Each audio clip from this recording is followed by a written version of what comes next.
All right, let's let the fun begin because fractions are here. We like them, we love them, we want some more of them. And without further ado, here we go. Now, fractions, we know multiplying them is a review from elementary school. So we're going to go really quickly through this. All right, to start, we are going to go over some steps. For the first step, I like to look for common factors and take them out. We'll show you that in just a moment. And then from there, we always just multiply across the top. So we multiply the numerators, then we multiply the denominators, and then, of course, we simplify if possible. All right, our first example, 3/5 times 1/4. So I'm going to write 3/5 times 1/4.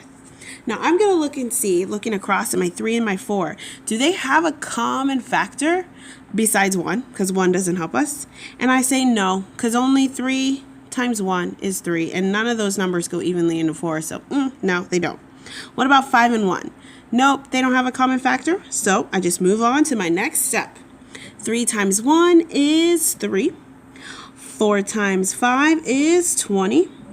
And that's my answer, 3/20, because 3 is prime.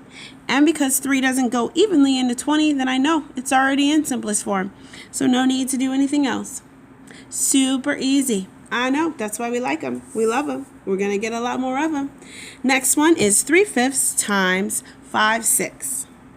Now 3/5 times 5/6. Now I'm going to do this one two ways.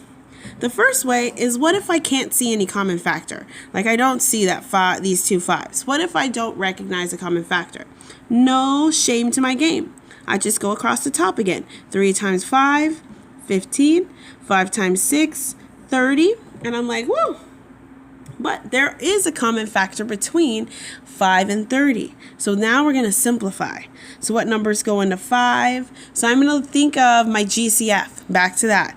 Can I find the greatest common factor? And in this case, 3, 5, and 15 go into both of them. So I'm going to choose 15.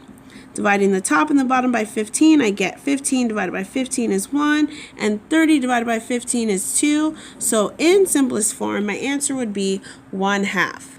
Now that's one option. My favorite option allows me to keep my numbers small, so I don't have to worry about them getting like super big and making mistakes. So we're going to try method 2, where we take out the common factors. All right. So let's look back at our problem, 3/5 times 5/6. All right, I'm looking at it and I see these 5s going across. You see them? Yes, I know you do. All right, grabbing another pen, here we go. I see these 5s and I'm like, hey, I can take them out. Because 5 divided by 5 is 1 and 5 divided by 5 is 1. And then I'm like, hey, what about if I look across this way? 3 and 6 have a common factor, 3. So 3 divided by 3 is 1, and 6 divided by 3 is 2.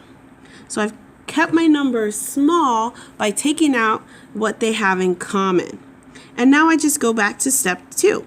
Multiply across the top. 1 times 1 is 1, and 1 times 2 is 2. And look at that, we get the same answer, 1/2. So you can use either method. But you are going to want to learn this method by high school, because stuff gets tricky there when you start adding expressions like variables in it. So you're going to want to know it. But don't worry, you have till high school to learn it. So practice. Don't avoid it. Practice. All right, the next one. We have a fraction times a whole number. And I didn't put a star here, but I like to put a star in to remind myself to change the whole number to a fraction. And it's very simple. I take my whole number 16 and I put it over 1. Voila, it is a fraction. And so it's 16 over 1 times 3/8. All right, again, if I can't see anything common, so any common factors to take out, that's okay. Just go with the top. 16 times 3, which is 48. 1 times 8, which is 8. And then now I have an improper fraction, So I just simply divide to get the answer. So 8 goes into 48 6 times with nothing left over. So my answer would be 6. But let's say we saw a common factor, because I know some of you do. You're like, hey, 8 and 16, they have common factors, 2, 4, and 8. And if we pick the biggest one, then we have less work to do later. So let's go with 8. 8 divided by 8, so we're going to take that out, leaves me with 1. 16 divided by 8 leaves me with 2. So now across the top, 2 times 3, I get 6, and 1 times 1, I get 1, and 6 over 1 is just a fancy way to say 6. So notice you still get the same answer. But again, we want to practice. Don't avoid, practice. It'll get easier. And now my final example. We have 1/4 times 3 2/3. Well, as you can see, this is a mixed number. And so we're going to change the mixed number into an improper fraction. And I know you know how to do it. It's 2 steps. So I'm going to write it over here. 3 2/3. First step is to multiply. Second step is to add. And then we put it all over the fraction. So 3 times 3 is 9 plus 2 is 11. And you put it over the same denominator, 3. So it's 11/3. So now we have 1/4 times 11/3. Now, I would like to be able to take out common factors, but I don't see any because there aren't any other than 1, which means my only option is to multiply across. So I go 1 times 11, 11, 4 times 3, 12. 11 is prime, and it doesn't go into 12, prime being, so just a reminder, you can only make 11 by making 1 times 11, and neither one of those.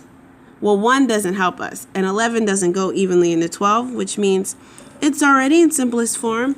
Answer. Done and done. Stick a fork in it. See you tomorrow.